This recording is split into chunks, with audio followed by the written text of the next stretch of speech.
to do a lot of things, and I can actually be really good at a lot of things, just like I think a lot of people can be. Figuring out the things that you really are not good at and avoiding those things like the plague, and figuring out the things that, quite honestly, other people are gifted to do, and getting them in the seats to do those things so that you can do only the things that only you can do. That has been such a blessing for me.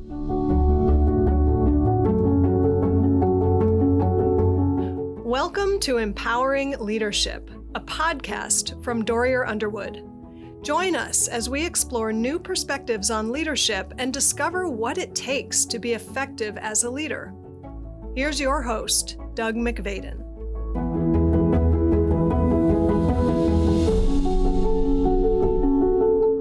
I'd like to welcome Heather Fortner to the Empowering Leadership podcast. Heather is the CEO and chair of the board of Signature FD, headquartered in Atlanta. We'll find out more about Signature FD, but I'd like to start just with you and welcoming you. So happy to have you.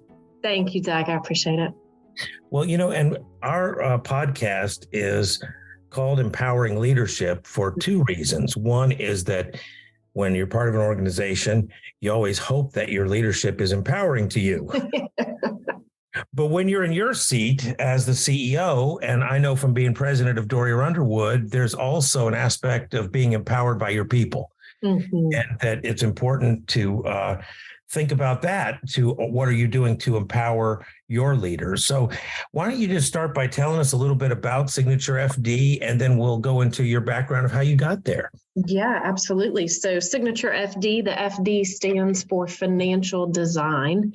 We are a comprehensive wealth management design firm, and we believe that the intersection of wealth and the things that people find worthwhile is really where our unique abilities come together to help support and enable families to be freed up to pursue those things that they truly do find worthwhile. And we find an enormous amount of satisfaction and fulfillment in being able to come alongside people and help them with that. Yeah, making people's dreams come true, you could say. Absolutely. Right? That's a great way to say it. Well, it's what we want, wealth, not so you can sit there and look at your wealth, no matter how much it is, right? It's always what you can do with it. Isn't that the thing? That's exactly right. And you know what? Being able to have those conversations well with people, and sometimes people have to be freed up from the worry and the fear and the anxiety of money to be able to dream well.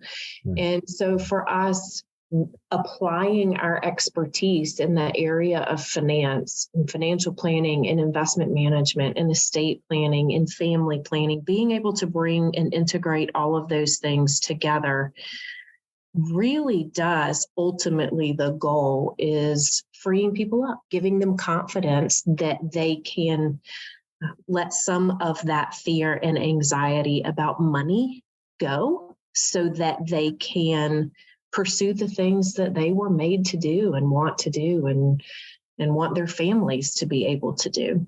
And that's a journey, right? It's a very, very important journey.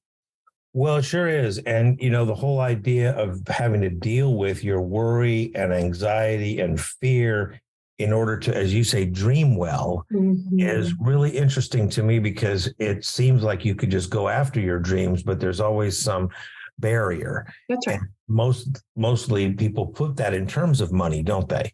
Yes. I really get the unlock there. But first of all, I want to ask you, how did your dreams lead to your becoming a CEO? Because that's not something that anybody just sits there as a teenager, and usually at least, and says, that's what I'm going to be as a CEO. So let's unpack your journey a little bit. Yeah, it's so funny. I was actually speaking to a group of high school students yesterday, and they were like, did you know when you were our age that this was what you were going to do? And I was like, no, No, absolutely not.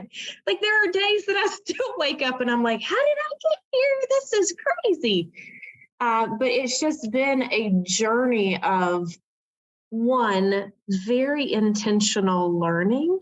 And I really didn't care what I learned. I just wanted to learn it all. And I think that need and that drive and that willingness within me really afforded me the opportunity to just dive into things that I was like, I don't know if I can do this. And I don't know if I'm definitely not the expert, but you know what? I'm going to give it my all to figure it out. And that learning those lessons, learning how the business operated, learning how people built things, learning how people interacted and systems worked, really was just a ground floor experience for me of being able to understand what the business was trying to achieve, what we were trying to provide for people, how we wanted to do that, and to lean into, man, there's a whole wealth of opportunity here. And then finding, I told the teenagers yesterday, I was like, honestly, I think it's easier to figure out the things you don't like to do than it is to figure out the things that you like to do. Because I like to do a lot of things, and I can actually be really good at a lot of things, just like I think a lot of people can be. Figuring out the things that you really are not good at and avoiding those things like the plague, and figuring out the things that, quite honestly, other people are gifted to do, and getting them in the seats to do those things so that you can do only the things that only you can do. That has been such a blessing for me, because I don't ever want to be the smartest person in the room. I want to be surrounded by people who are so much smarter and so much more diverse and have so much more life experience, because I truly do believe that the best ideas and the best outcomes come from that type of environment. Yeah, I mean, you could be the smartest person in the room about one thing that's your specialty, but you're saying you don't need to be the smartest person in the room about everything or No, absolutely not. You bring what you bring, what you're good at, and just dive deep on that is the lesson I hear you learned along the way. Well, how did you learn that lesson? You started out in Charlotte, North Carolina. I did. Which is now my adopted hometown where I've spent half my life, but it's the second half of my life. You spent the first part of your life in Charlotte. So tell us a little bit about your journey. Yeah, so I grew up in Charlotte. My mom was a nurse, and my dad worked for a company that ultimately got purchased by Deutsche Bank. And when Deutsche acquired his company, we got transferred to Atlanta. So I was 15, got transferred to Atlanta. I finished high school in Atlanta. Took a couple years, went around different schools trying to figure out what in the world I wanted to do when I grew up. And my dad, very much was like, hey, listen, I want to be clear here. You're off the payroll at a certain point. So I know you're a career learner and I know you love school, but you don't get to stay for forever. So I finished my finance degree at Kennesaw State. And while I was at Kennesaw State, I got an internship with a wealth management firm because I wasn't really sure what I wanted to do in finance, but I knew I was good at the numbers. So in that internship, really found that I loved financial planning. I loved being able, and this is, I think, just core to my nature. I love to get into messes and clean them up. There's nothing I love more than putting a puzzle together or going in and organizing a closet, just the organization, bringing solution to chaos is something that I just find very, very fun. And so financial planning was a way to do that. incorporating an expertise in numbers. And so when I graduated, I got hired, did financial planning for 2 years, and then realized that I really wanted to solve bigger problems. And so there was an opportunity to go and help start a company from the ground up. And so I was like, I'm all in. I totally want to do that.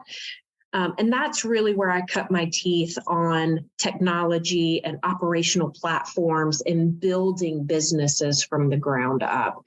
And so I did that for 2 years. And once that company was kind of up and running, I just realized, I really missed the client facing side of the house. I really enjoyed making a difference in people's lives. And so that's when I found, we were F&D advisors at the time, found it. And really, my first job was as a client service representative. From there, we were probably, 6 or 7 people at the time and about 250 million under management. And there was just high growth, lots to do. So many places that I was able to just jump in and, oh, you need help over here? Okay, I'm totally in. I have no idea what I'm doing, but I'll totally help you. And from that, I was offered the position of chief compliance officer only because I was willing to go get trained to do it. And it was a new position that was required of all registered investment advisors at the time. And so I went and did that, which then catapulted me to the boardroom, which very clearly was, I wasn't a decision maker, but I was helping to guide and sitting in the boardroom and understanding and being exposed to, how do you make these decisions for a business? How do you think about strategy? How do you think about teams? How do you think about building? How do you think about P&Ls? And so at the same time that I did that, I was the chief compliance officer for 15 years at the same time that I helped build the operational platform of the business. So I went from client service representative to client and employee relations director to director of operations to chief operating officer to president. And then very first thing I did when I was CEO was anoint a new chief compliance officer. Leave that behind. It's time to stop doing that. Because let me tell you, paid your dues. You had paid all that from loving to clean up messes. All that love. But at a certain point, you got to give somebody else the opportunity to clean up that compliance. Well, you know what? And here's the thing that I just come back to is, you as a leader really should be doing only the things that only you can do. Yeah. Because there are such talented people who love those other things that your job as a leader is simply to get them into the seat and then pour into them so that they can do the thing that only they can do. And that you could say, I bet you think in retrospect, you probably hung on to the CCO too long. It was a journey to find the right person, spend enough time, so we brought someone in and she is excellent. She's our chief compliance officer now. To find the right person who cares about that role as much as you do, even more so. Well, especially when you built it from the ground up. Yes, boy, that's hard, right? That's your baby, right? Your hands, and that's how founders feel so much of the time. And I completely understand when you talk to me about that, because that's a big issue for so many companies right now, with the founder wanting to let go but not wanting to lose what they've built. Talk to me about that stress right there, because that's a big thing. How do you resolve that for yourself? What's the bar you have to clear to be able to let go? Yeah, I think, so it's funny. So I was not a technical founder of our organization. And so I am the successor, right? I am G2 that came in. I've been there 20 years now. Yeah. But for the majority of my career there, it was me and the 3 founders that you have built the system. You built the company. Maybe you didn't found it, but you were in on the ground floor. That's correct. And so, but there is a very, I think, different mentality that happens along the way where I understood how they felt because I had been with them for so long in building this thing. But at the same time, I wasn't them, right? And I was asking and needing to come into the seats that they once held.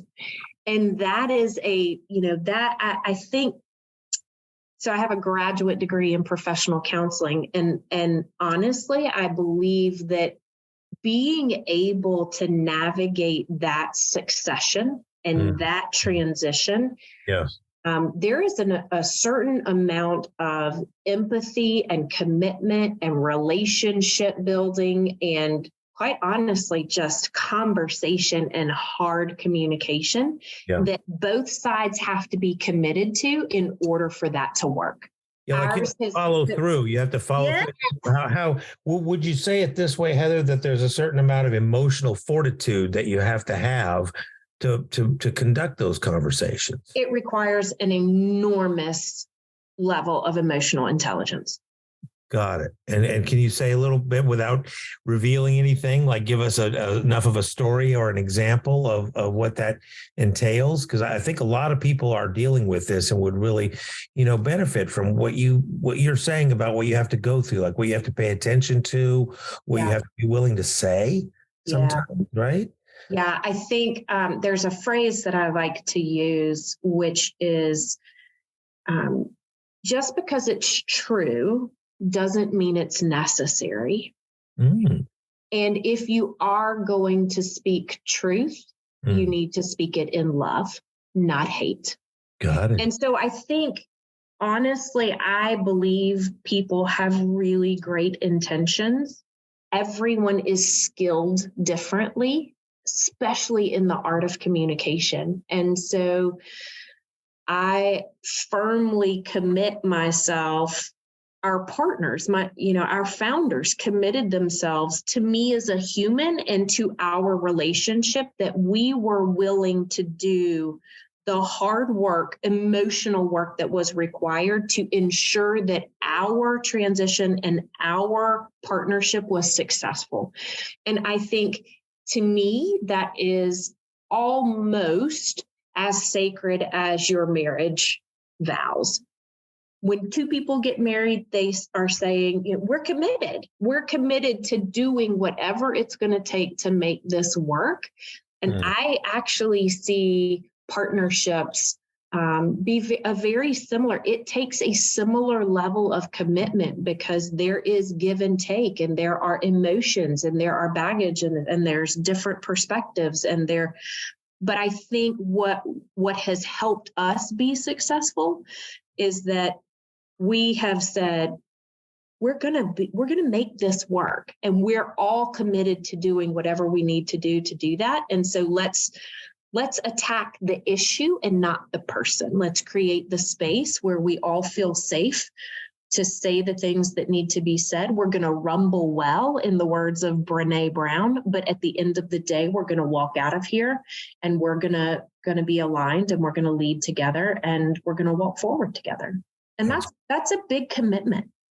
Well, it is. And it's a commitment to get good at communication, right? That's not just to assume that you can do it. And then you have to do the things. So we all have external coaches. We all spend time, whether it's with a therapist or whether it's with a coach or whether it's with, an outside party that like a study group or a industry group or whatever it might be. Like, we're all constantly working on ourselves externally to the business so that we can bring those learnings back into the business and into our relationship as a leadership group. It's really great. And one of the things that you're pointing to over and over again is that communication is not, a science. Like, it's not a one size fits all. It's really is an art. And I was thinking about the people who have communicated effectively to me, who include my father, who was a naval officer. And I loved your Dad's quote that you're off the payroll at a certain point, I all of a sudden that's what made me start to think about Dad, because he would say it a different way, but he said something to the effect of, you're on your own, and I know you'll be all right. Mm-hmm. And so it was not, it was an art of communication too. I can tell that whoever you were for your father, it was not fragile. Mm-hmm. And I know that my dad did not consider me fragile. Yep. He considered he wanted to toughen me up, like, stand up, go do something, get up in the morning and go make something happen. Don't come crying to me, at least until you've tried. Right. And so that whole thing of saying you're off the payroll is in a way a vote of confidence. That's right. From your father, That's which right. is pretty big, right? That's I mean, I think that was, what I got from it is like, well, he thinks I can make it. And when he's your father, his opinion counts. Yeah, I think, it's interesting having been in the CEO seat, not even 3 years now, and having 2 small children at home. I am absolutely 100% convinced of the power of speaking life over people. My words carry an enormous amount of weight, and I have a choice as a leader. Am I going to speak belief and commitment and positivity over people, even when they don't necessarily feel it or believe it themselves? Or am I going to choose to voice, you made a mistake, I don't believe in you, whatever? Because ultimately, I am not sure that leaders are always cognizant of the weight that their words carry. Well, so you call it speaking life over people, speaking life over people? I do. My daughter, it really came home for me one day. She was having so my daughter loves to talk. She loves to talk, and she gets it honestly. And at school, they have the little behavior colors, and she just kept coming home on bad behavior colors. And she's like, Mom, it's really hard to stop talking. And I'm like, I get it, but you have got to close your mouth. God gave us 2 ears and 1 mouth, so we would listen twice as much as we talk. You got to close your mouth. I believe that you can do it. I know you are a leader. I know that you have wonderful things to say. I know that you can do this. I believe in you. And one day she came home on a really great color. Like I wasn't expecting the great color. I was just like, can we just, not be on red every day? Yeah. And she was jumping on the trampoline, and she looked over at me and she said, Mama, you believed in me when I didn't believe in myself. And I thought, she heard me. She heard me say to her, I believe you for better. Mm-hmm. And for me, that moment was one of those, I had no idea. She didn't say that she'd heard me. She didn't say that it was impactful. She didn't say that she was listening. Half the time, I don't think she's listening to me at all. Mm-hmm. That child knew exactly what I expected of her. She knew exactly what success looked like. Yeah. And she knew that I believed she could do it. Yeah. Amazing, isn't it? It's the power of language, and that language really does have an impact. There's some language that doesn't have an impact. There's some language that lands as blah, blah, blah. But when mommy believes in me, especially something I don't know if I believe, I have to deal with that mommy's not with me. She's not with me. She did not buy it. I don't think I can do it. But you know what? I got to grapple with mommy does. Mm-hmm. She actually does believe me. So now I'm thinking I could be wrong because, she turned out to be right about a lot of things. How does that translate into an organization? How many potential leaders do you have in your organization that just need someone to believe in them? Wow. to spread their wings, to not be afraid to fail, to have permission from you. Yeah, go fail. Because if you're not failing, you're not trying. And I would so much rather you try because I believe in you. And it sounds like on the one hand, your concern is with people's self-expression, but ultimately your concern is with their performance, isn't it? Because that's what allows people to perform at their best, is that who do you want? Somebody who's fulfilled or somebody who's, upset That's and right. not dealing with it? That's right. Because that's what I've found in our work at Doria Underwood is why people would hire us to come in and work on their team and how they get along with each other is, well, they do want to get along with each other, but not if they're going to produce the same level of results and they're just going to be happier with each other and still be mediocre. Yeah. Usually it's because they knew if they could be happy, they knew if they weren't upset, they knew if they could communicate clearly, that they could probably be a lot more productive. Yeah. They could actually do more with less that they've been complaining that they can't do up until now. Yeah. And the reality is that these skills are learnable, but they're not taught anywhere. Well, that's interesting, isn't it? Talk to me about that. What's your finding? What's your observation about that? Yeah, I believe, and this is having gone through a graduate, training program in counseling, all of these skills, reframing, active listening, how to be empathetic, how to be curious, relentlessly curious, all of these things that lead to better outcomes. They're all tools that we all need in our toolbox. Yeah. And, sometimes we may use them and not really know what they are.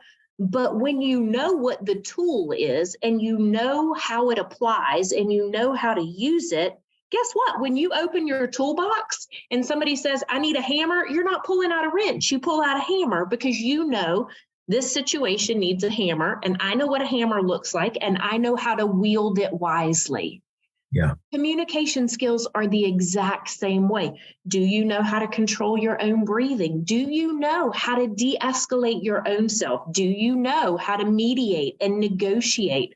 Do you know how to recognize, certain signals in other people when they're becoming escalated and what to do in those types of situations? Those are the keys. Those are, I like to say that I have a toolbox that I just roll around, those big red rolling toolboxes that people have in their garages. With all the drawers, Yes. I totally have one of those that just kind of tags along with me. And over time, I have been a devoted student of filling that toolbox with a very wide array of technical and emotional intelligence tools that I know how to wield. That's it. It's all learnable. Anybody can do that. And talk to me about why you think it's so important to see what you're not good at, because it sounds on the one hand like you've gotten good at everything. You got the toolbox. You're like walk around with this giant toolbox. It's like this. If you got a problem, you bring in Heather. She will take care. Plus, she loves to clean up messes, so it's not even a problem for her. I do. The giant toolbox and the motivation. Oh my goodness! You need to come over to our company immediately because it's so useful. So tell me though, how do you choose? Because obviously you don't do that. You don't dive into every project willy-nilly, even though you could. Right. That's right. You potentially could. But so tell me about that process a little bit. How do you think of that? And it was kind of a revelation, it sounds like, at one point where you realize, oh my goodness, to succeed, I've got to say no. Well, I think it's an interesting evolution for someone like me who grows up as a doer. Okay. Yes. You grow up as a doer and you continue to get elevated because you know how to do things well. Now give it to Heather. She'll figure hey, I gave her stuff she didn't even know how to do, and she figured it out. Well, and partly, right, that's because one, I get bored. I know that I'm my worst human self when I'm bored. So sure, of course, I'm going to figure it out because I don't want to be bored. I want to be my best self, not my worst self. So I'm just going to do the things. But that's the thing. when you move into a leadership role, a true CEO strategic leadership role, you're not the doer anymore. And so many people fail to make that transition because their identity is attached to the doing and not the leading.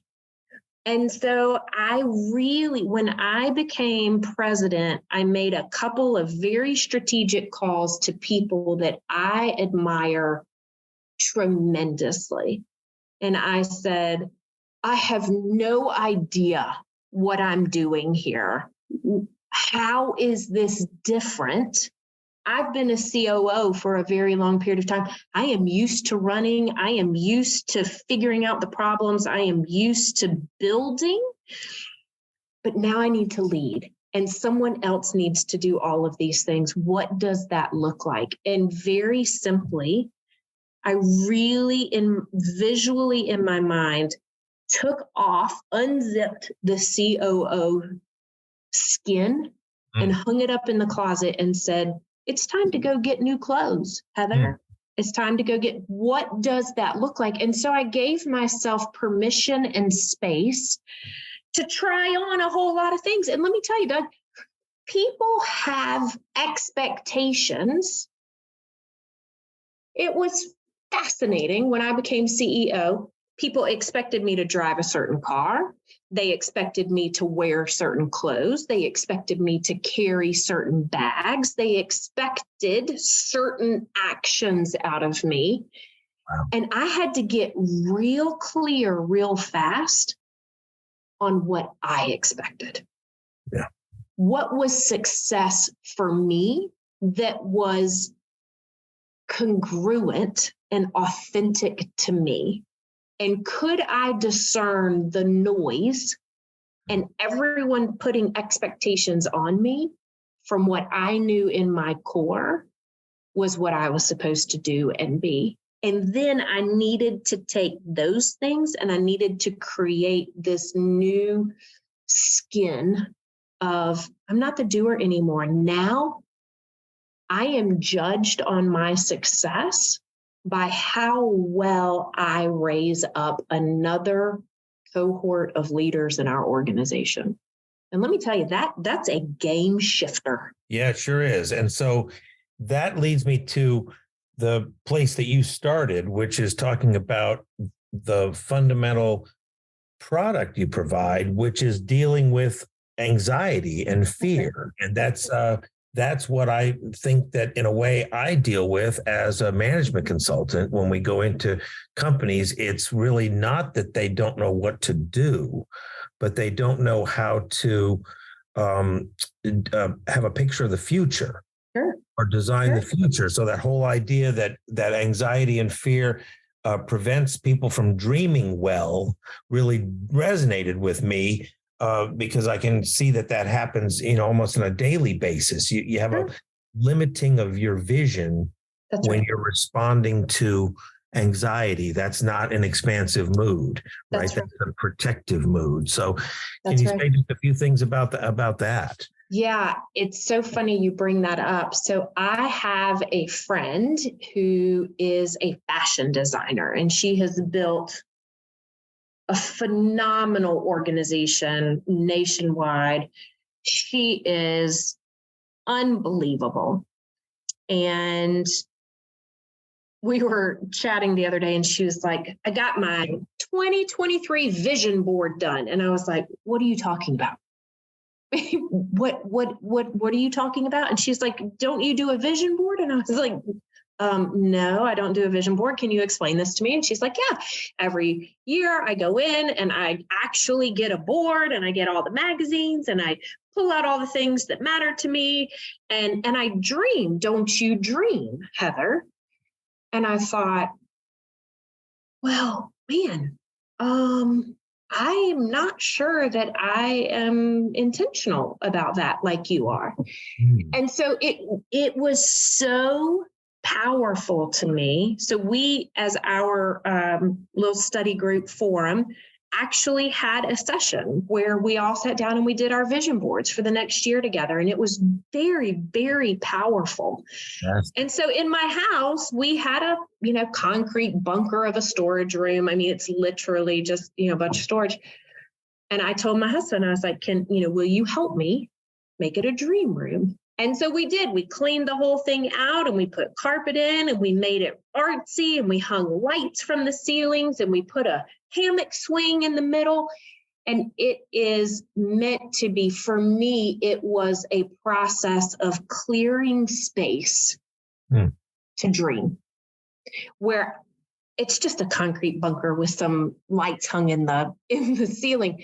But mentally, it's a space to go and leave everything else at the door and walk in and say, if I could make anything happen, if I could do anything, if anything was possible, what would I want to do? And I just think that sometimes we carry such weight as leaders, as business owners, as people who truly do want to do good and be good. And we've got these families of our team members that we're responsible for. Like, we are carrying a lot of weight.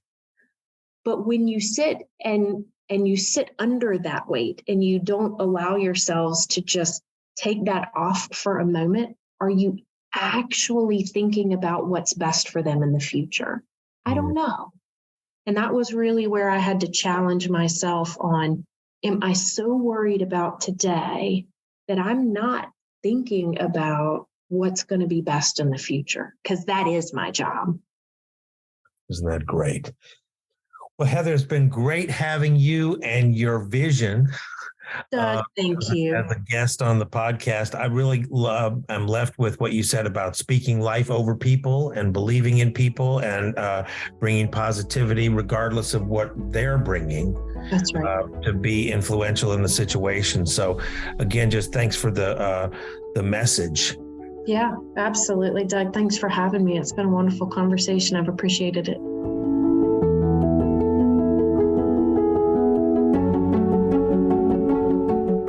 Thank you for listening to Empowering Leadership.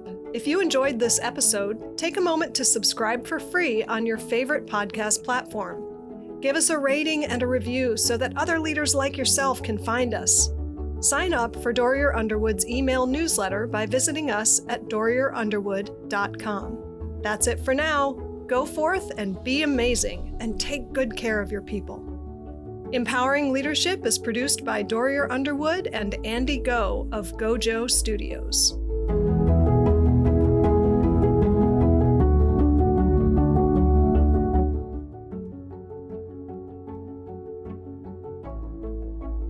Dorrier Underwood serves visionary companies who are serious about realizing their dreams and who are unwilling to settle for incremental results.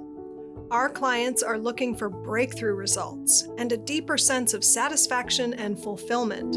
To learn more, visit us at dorrierunderwood.com.